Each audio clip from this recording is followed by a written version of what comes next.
একটি অটোরিকশা ভাড়া করে বটের তল পর্যন্ত রিজার্ভ করে 700 টাকায়। রুমেল হোসেন নামে 20 থেকে 22 বছরের ছেলে। এতে প্রতারণার শিকার হয় অটো চালক সহ এক দোকানদার। প্রতারক যুবকটি অটোরিকশা নিয়ে স্বাধীন বাজার থেকে আসার পর অটো দাঁড় করিয়ে চালকের কাছ থেকে নগদ 150 টাকা নিয়ে হোটেলে গিয়ে মিষ্টি খায় এবং অটো চালককেও খাওয়ায়। সেখান থেকে বেরিয়ে একটি গালামাল দোকানে গিয়ে 4-5 হাজার টাকার জিনিস কিনে সঙ্গে 50 কেজি চাউলের বস্তা অটোতে নিয়ে রাখে। বাকি জিনিসগুলো দোকানে রয়েছে। হঠাৎ দোকানিকে বলে 300 টাকা দেওয়ার জন্য, সে সবজি নিয়ে এসে বাকি টাকাগুলো ফোন পে করবে। দোকানদার ভাবছেন অটো দোকানের সামনে আছে, সেই কথা ভেবে 300 টাকা দিয়ে দেন। সেখান থেকে বেরিয়ে অটো চালককে বলে মোবাইল ফোন দেওয়ার জন্য। তার ঘরে ফোন করে মাছ সবজি কি লাগবে এই বাহানা করে ফোন করতে করতে বাজারে ঢুকে তারপর সেখান থেকে চম্পট দেয়। দোকানদারও দেখে তার দোকানের সামনে অটো রাখা আছে ও চাউল অটো রিকশাতে আছে।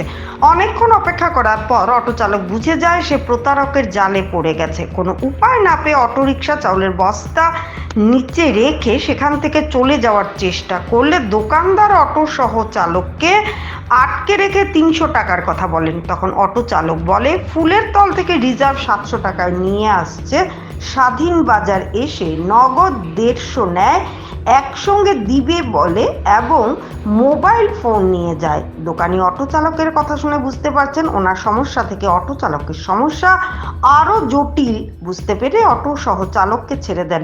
পরবর্তী সিসিটিভি চেক করে শনাক্ত করে রেখে দেন।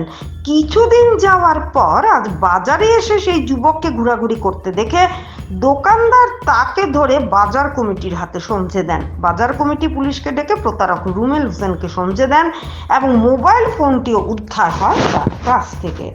থেকে আমার রিলেটিভ একজন টিপ লইয়া আইছিল পয়লা ফুল ফুলর তল আমার পরে হে কিতা করছে, হে ফুলর তল তারে কইছে যে চলো বা গাছতলা যাইতাম রিজার্ভ, সেই বাইনি গাছতলা রিজার্ভ হওয়ার পরে গাছতলা রিজার্ভ আইছে 700 টাকায়। আমার পরে স্বাধীন বাজার এক দোকানের সামনে গাড়িটা খারাপ করিয়া তারে কইছে ভাই টাকা 150 দেও আর তো তুমি চলো মিষ্টি খাইয়া একলগে তোমার পেমেন্টটা করবো। তার থেকে টাকা 150 লইয়া আর হে গিয়া মিষ্টি খাওয়াইছে ড্রাইভারে কয়ে গাড়ি তাই কল বুঝিমালের এক দোকানের সামনে গাড়ি রাখিয়া আর তারে কইছে তোমার মোবাইলটা দেব, বাড়িতে করে ফোন করতাম হইয়া তার মোবাইলটা লইছে, লইয়া ফোন করিয়া এরপরে আবার তার মোবাইল তারা দিলাইছে দিয়া বুঝিমালের দোকানে ঢুকছে, ঢুকিয়া 4-5 হাজার টাকার মাল প্যাকিং করাইছে। এরপরে একটা এক বস্তা চাউল তার অটোর মাঝে উঠানি করাইছে করাইয়া আর এর পরবর্তীতে আরবার ড্রাইভারে কইছে যে আর দোকানদারের কাছে টাকা 500 দেওয়া সিগারেটের প্যাকেট আমি সবজি লইয়া আইয়া তোমার এই পয়সাটা দিয়া। আর এরপরে দিকে এ কিতা করছে ও ড্রাইভারে কইছে মোবাইলটা দেও তো আমার মারে ফোন করিলাই আর সবজি লইয়া আইয়া কইয়া মোবাইলটা লইয়া আর সবজি ঠিক ঢুকছে আর নাই। সেটা তারা আমার রিলেটিভরে আটকায় রাখি দিছে। আটকায় রাখার পরে দিকে এরপরে যখন মতিনগর দিছে তখন তারা ফোন করছে, মতিনগরের পরে যখন জানছে তারা তখন তারা ছাড়ছে। এরপরে দিকে তারা সিসিটিভি ফুটেজ বার করে দিছে তার, ও ফুটেজটা ভিডিও দেওয়ার পরে আমরা তারা চিনছি। আজকে জানলাম থেকে তারা তুকাই আজকে পাইলাম। এখন বাজার কমিটিতে সমঝাই দিছি, বাজার কমিটির এগুলা লইছিল গো এমনি কিটা করতে সব কওকে। ওর নাম কি দেখো? রেবুল। হ্যাঁ রেবুল হোসেন। আর বাবার নাম আব্দুল খালিক। বাড়ি কোন জায়গা? মনখাল। আর তুই যে মোবাইল এটা কিরকম শুরু করছো কস না কিলা কিলা শুরু করছো তুই? মোবাইল মানে খান থেকে আইছে আল্লাহ করে না গাড়ি দিয়ে খান থেকে আইছে গাড়ি আইছে 3 ফুলর তার মোবাইল দিয়ে আমি গেছি। আচ্ছা আচ্ছা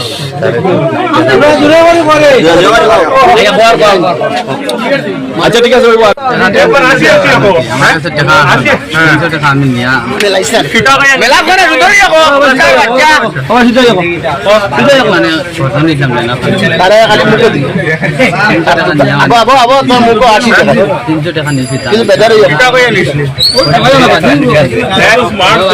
মানে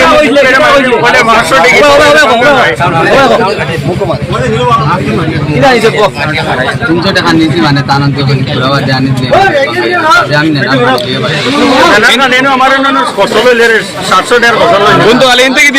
কত জায়গা থেকে আমি আই ভাই আমার 300 টাকা দেও মাছ লই আই আমি ওখান দিয়া নেব।